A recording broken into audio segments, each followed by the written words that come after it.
ఎప్పుడూ ఆయనను కీర్తిస్తాను, నిత్యము ఆయన కీర్తి నా నోట ఉండును. దావీదు ఈ మాట అన్నాడు కదా, అన్నందుకు తప్పించబడినందుకు అని వదిలేయలేదు. దావీదు జీవితాంతం దేవుణ్ణి ఆరాధించినట్లుగా కనబడుతుంది. ఒక మంచి వర్షిపర్గా ఉన్నాడు దావీదు. మనందరికీ కూడా మాదిరికరమైన వ్యక్తిగా ఉన్నాడు దావీదు. ఎల్లప్పుడూ కూడా నేను దేవుని సన్నతిస్తాను అన్నాడు. నిత్యము ఆయన కీర్తి నా నోటు ఉంటుంది. ఎప్పుడు నేను ఆయనను కీర్తిస్తాను, ఆయన గొప్పతనాన్ని నేను వివరిస్తాను, ఆయన మంచితనాన్ని వివరిస్తాను, ఆయన గుణలక్షణంలో నేను వివరిస్తాను, నేను ఎప్పుడు దేవుని ఆరాధిస్తాను అనే మాట మరి దావీదు జీవితంలో ఆయన నెరవేర్చినట్లుగా కనబడుతుంది. యెహోవాను బట్టి నేను అతిశయించుచున్నాను, నా అతిశయము దేవుడే, నన్ను రక్షించిన వాడు ఆయనే, దీనులు దానిని విని సంతోషించెదరు. 3వ వచనంలో అంటున్నాడు, నాతో కూడి యెహోవాను కనపరచండి. మీరందరూ కూడా దేవుని స్తుతించండి. ఎందుకు తెలుసా, నా జీవితంలో కార్యం చేసిన దేవుడు నీ జీవితంలో కూడా కార్యం చేస్తాడు. దావీదు అంటున్నాడు, నాకు మాత్రమే దేవుడు కాదు, మీ అందరికీ కూడా ఆయన దేవుడే. నన్ను మాత్రం రక్షించే దేవుడు మాత్రమే కాదు, మిమ్మల్ని కూడా రక్షించగలిగిన సమర్థుడు అని దావీదు ఇక్కడ మనకు తెలియజేస్తూ ఉన్నాడు. అందుకని ఆయన అంటున్నాడు 5వ వచనంలో, వారు ఆయన తట్టు చూడగా వారికి వెలుగు కలిగెను. ఎవరైతే దేవుని వైపు తిరిగి చూస్తారో వారికి దేవుడు తన వెలుగును ప్రకాశింపజేస్తాడు, తన సహాయాన్ని అందిస్తాడు, తను మనకు కావలసిన మనకున్న ఆపదలన్నింటిలో నుండి ఆయన రక్షిస్తాడు.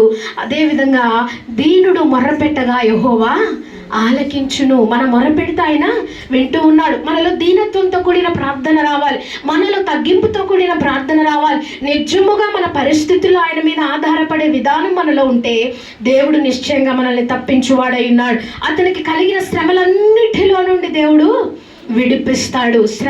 క్రైస్తవునికి శ్రమ కలగదు అనడానికి వీలే లేదు. మనకు కూడా శ్రమలు కలుగుతాయి. లోకంలో శ్రమ కలుగుతుంది అని దేవుని వాక్యం సెలవిస్తుంది.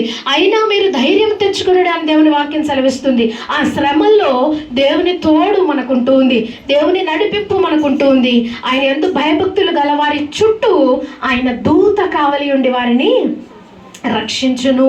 ఇదిగో ఈరోజు ఈ అపాయం నుండి తప్పించబడ్డా, ఈ వారం ఈ అపాయం నుండి తప్పించబడ్డాను అనగలుగుతున్నావంటే నీకు తెలియకుండా దేవుడు తన దూతలను ఆజ్ఞాపించాడు. నువ్వు ఒక్కొక్క వ్యక్తివి ఒక్కొక్కరుగా మీ పనులలో మీరు వెళ్ళిపోతూ ఉంటే నీకు తెలియకుండా ఒక ఎస్కాట్ని దేవుడు పంపిస్తూ ఉన్నాడు. దూతలకు ఆజ్ఞాపించాడు, నా బిడ్డ ప్రయాణమై వెళుతుంది, జాగ్రత్తగా వారిని కాయండి అని పంపించాడు. దేవుడు అలాంటి శ్రద్ధ కలిగిన వాడు.